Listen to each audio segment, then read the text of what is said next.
অনেকটাই এগিয়েছে, প্রায় শেষ মুহূর্তে এসে হাজির হয়েছে। সামান্য কিছু ত্রুটি বিচ্যুতি আছে, কোন সিট কে নেবে সেই নিয়ে একটা জটিলতা সামান্য আছে।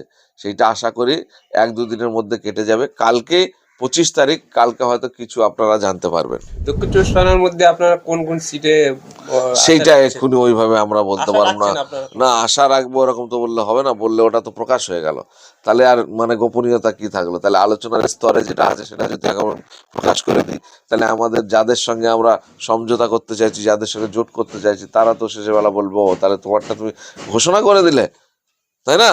এটা হয় না, এটা আলোচনার সাপেক্ষ ব্যাপার। যতক্ষণ না এটা ক্লিয়ার হচ্ছে, প্রকাশ্যে আমরা মিডিয়ার সামনে ঘোষণা করছি, ততক্ষণ এগুলো বলা যায় না। আপনারা 40 বা 44টা সিটে প্রার্থী দেবেন আগে বলেছিলেন, তো সেই যে প্রার্থীগুলো সেগুলো কনফার্ম হয়ে গেছে? হ্যাঁ, প্রায় শুধু শিডিউল কাস্ট সিট আমাদের একটা আধটা একটু মানে প্রার্থী নিয়ে আছে, আর আমাদের সিটগুলোতে প্রার্থী নিয়ে অধিক প্রার্থী যেখানে হচ্ছে, দেখা যাচ্ছে একই সিটে 2-3 জন মানে প্রস্তাব দিয়েছে যে আমিও দাঁড়াতে চাই, তাহলে সেইগুলো কার কি জনপ্রিয়তা আছে সেটা একটু মাপকাঠি করা হচ্ছে। যার বেশি গ্রহণযোগ্যতা থাকবে তাকে আমরা সেখানে দেবো। ইতিমধ্যে আপনাদের দলের যে মানে পৃষ্ঠপোষক আব্বাস সিদ্দিকী, তিনি বলেছিল যে কোনো জায়গা থেকে আমি দাঁড়াতে পারি। এখন শুনতে পাওয়া যাচ্ছে তিনি দাঁড়ালে একটা জায়গার মধ্যে সীমাবদ্ধ থেকে যাবে, সেই জন্য তিনি সেটা বলছেন যে আমি দাঁড়াবো না, সমস্ত জায়গায় প্রচার করব। তো সেইটা কত দূরে? সেটা সময়ের সঙ্গে বোঝা যাবে, প্রচারের কাজ এখনো তো শুরু হয়নি।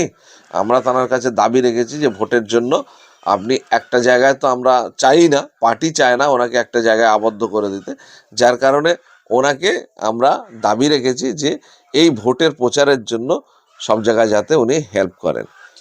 দেখা যাক, সময়ের সঙ্গে সঙ্গে বোঝা যাবে।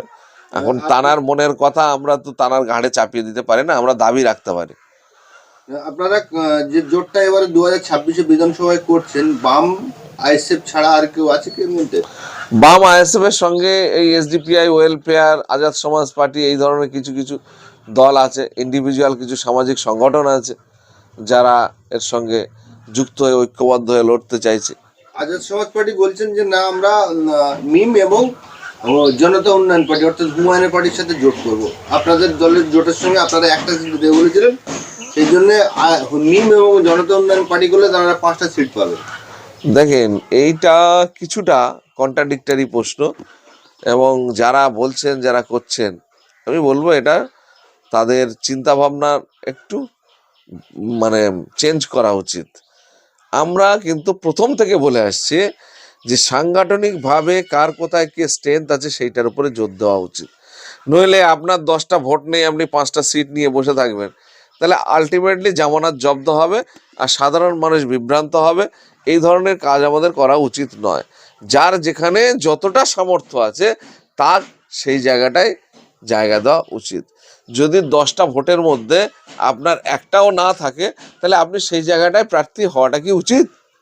তাহলে শুধু আমার সংখ্যা বেড়ে গেল, আমার 10টা 15টা, এই সংখ্যা দিয়ে কোনো লাভ হবে কি?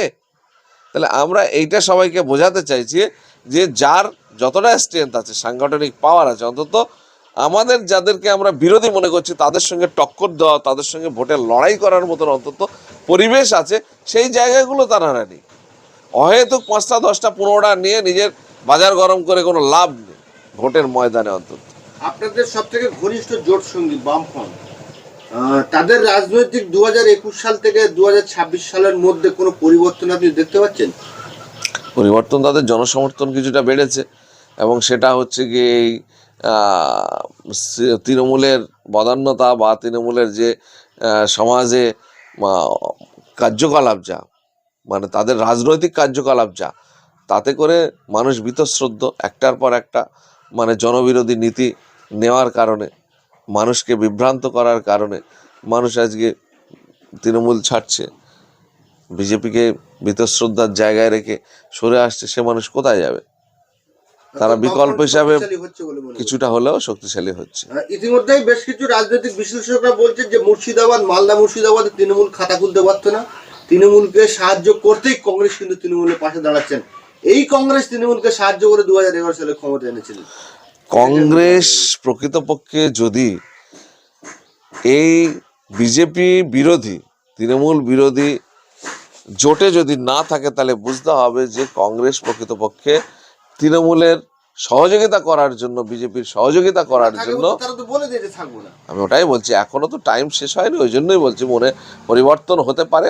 আমি আশা রাখছি তাদের চিন্তা ভাবনার পরিবর্তন হোক, তাহলে অন্তত সমাজ একটা বার্তা পাবে। সাধারণ মানুষ যা চাইছে তার বিরুদ্ধে গিয়ে জনগণের বিরুদ্ধে, জনগণের মতামতের বিরুদ্ধে গিয়ে তারা অবস্থান গ্রহণ করছে, এটা তো কোনো দলের পক্ষে কাম্য নয়। পশ্চিমবঙ্গের আপামর জনসাধারণ চাইছে যে বিজেপি এবং তৃণমূল বিরুদ্ধে একটা মহাজোট তৈরি হোক, এবং সেই জোট এর বিরুদ্ধে গিয়ে তারা নিজের মতো চলার চেষ্টা করছে। এখানে প্রকৃতপক্ষে জোটটাকে দুর্বল করা এবং শাসক যারা জনবিরোধী নীতি রূপায়ণ করছে তাদের হাত মজবুত করা। তাহলে সেই জায়গায় দাঁড়িয়ে তারা যদি এই অবস্থান গ্রহণ করে, তাহলে বুঝতে হবে যে এরা এই সরকারের পরিবর্তন হোক চায় না, আর এখানে সাধারণ মানুষ বাঁচুক শান্তিতে, তাদের সংসার বা তাদের আর্থসামাজিকভাবে শান্তিতে তারা মাথা উঁচু করে বাঁচুক, এটা কংগ্রেস চাইছে না, যার কারণে তারা এই ধরনের অবস্থান গ্রহণ করছে। বর্তমানে যে পরিস্থিতি, সেই পরিস্থিতি দেখা যাচ্ছে যে বিজেপি কোনো জায়গায় গেলে তাদের মিটিং মিছিলের লোক হচ্ছে না, গো ব্যাক স্লোগান দিচ্ছে, বা তৃণমূল থেকে মানুষ মুখ ফিরিয়ে নিয়েছে। সেই জায়গায় মানুষ সংযুক্ত মতো জোট হয়েছিল, চাইছিল, সেই জোটটা চাইছিল, সেই জায়গায় চাইছিল। ওই তো বলছি, কংগ্রেস যে এই ধরনের কাজ করবে আমরাও ভাবতে পারিনি। আমরা ইতিপূর্বে মৌলালী যুব কেন্দ্রে একটা কনস্টিটিউশন প্রোটেকশন ফোরামের নেতৃত্বে একটা প্রোগ্রাম হয়, ঠিক আছে? তো সেই প্রোগ্রামে আমরা সবাইকে আমন্ত্রণ করেছিলাম। কংগ্রেস সংবিধান বাঁচাও, আর কি সংবিধান বাঁচাও বাংলাতে যেটা বলবো। সেখানে কংগ্রেসের শুভঙ্কর বাবু ছিলেন, সেখানে কংগ্রেসের কানাইয়া কুমার ছিলেন, সেখানে কংগ্রেসের আলী ইমরান রামস ছিলেন, এরকম অনেকেই ছিলেন, এবং সিপিএমের একেবারে বামফ্রন্টের শীর্ষ নেতৃত্ব মোহাম্মদ সেলিম সহ অনেকেই ছিলেন। আমাদের পক্ষ থেকে আমাদের নেতা নওশাদ সিদ্দিকী ছিলেন। এরকম আরও ছোট ছোট রাজনৈতিক দলের নেতৃত্বরা তারা প্রকাশ্যে না থাকলেও আমাদের এই যে সামনের সারির বড় দলগুলো সবাই উপস্থিত ছিল। সেখান থেকে মানুষ কিন্তু একটা সম্বিত পেয়েছিল, একটা আশ্বাস পেয়েছিল যে আগামী দিনে মানুষের স্বার্থে একটা জোট তৈরি হবে, সেই জোট লড়াই করবে এই জনবিরোধী সরকারের বিরুদ্ধে এবং জনবিরোধী সরকারকে পর্যুদস্ত করবে, পরিবর্তন করবে। সেই জায়গায় দাঁড়িয়ে আজকে হঠাৎ কংগ্রেসের কি মন হলো, কি মাথায় লাগলো যে আলাদা করে লড়তে হবে সবার বিরুদ্ধে, তৃণমূলকে সুবিধা করে দেওয়ার জন্য? তাহলে এখানে বুঝতে হবে যে রাজনৈতিক দলগুলো, প্রতিষ্ঠিত রাজনৈতিক দলগুলো, তার চিন্তা ভাবনাটা কি, কি করতে চাইছে প্রকৃতপক্ষে, তাদের মনের ইচ্ছা কি। তাদের মনের ইচ্ছা জনগণের এই অত্যাচার, জনগণের এই নিপীড়ন, জনগণের এই শোষণ, এখান থেকে জনগণ পরিত্রাণ পাক, সেই চিন্তা ভাবনা বা সেই সদিচ্ছা তাদের মধ্যে নেই বলে আজকে এই সিদ্ধান্ত তারা নিচ্ছে। দিল্লির কংগ্রেস এই তৃণমূলের সাহায্য করতে চাচ্ছেন না প্রদেশ কংগ্রেসের সাহায্য করতে চাচ্ছেন? এটা তাদের অভ্যন্তরীণ ব্যাপার, তাদের দলের ব্যাপার, কি চাইছেন সেটা আমরা ঠিক বলতে পারবো না। কিন্তু আমাদের কাছে খবর যেটা, আগাগোড়ায় শুভঙ্কর বাবু একটু তৃণমূল ঘেঁষা হতে পারে তার জন্য। আর রাহুল গান্ধী সর্বোচ্চ নেতৃত্ব হিসাবে তিনি হয়তো ভাবছেন যে আগামী দিনে পার্লামেন্টে যদি কোনো রকম পরিবর্তন আনতে হয় তাহলে তৃণমূলের সহযোগিতা দরকার, আমরা ওখানে লড়াই করে লোকসভার প্রার্থী হয়তো বার করতে পারবো না। এই দুরকম অঙ্কের কারণে হয়তো তারা নিজেদের গদির জন্য, নিজেদের লোকসভায় নিজেদের শক্তি বাড়ানোর কথা মাথায় রেখে হয়তো তৃণমূলের সহযোগিতা পাওয়ার জন্য মরিয়া হয়ে আজকে এই অবস্থান নিতে বাধ্য হচ্ছে। ভাঙড়ে আপনার শক্তিশালী বা ক্যানিং পূর্বেও আপনাদের শক্তিশালী আরো বেড়েছে শক্তিশালী, কিন্তু আপনাদের কোনো অ্যাক্টিভ না থাকার কারণে আপনাদের সমর্থকরা হতাশ হচ্ছে। আপনারা কেন অ্যাক্টিভ করছেন না এখন পর্যন্ত?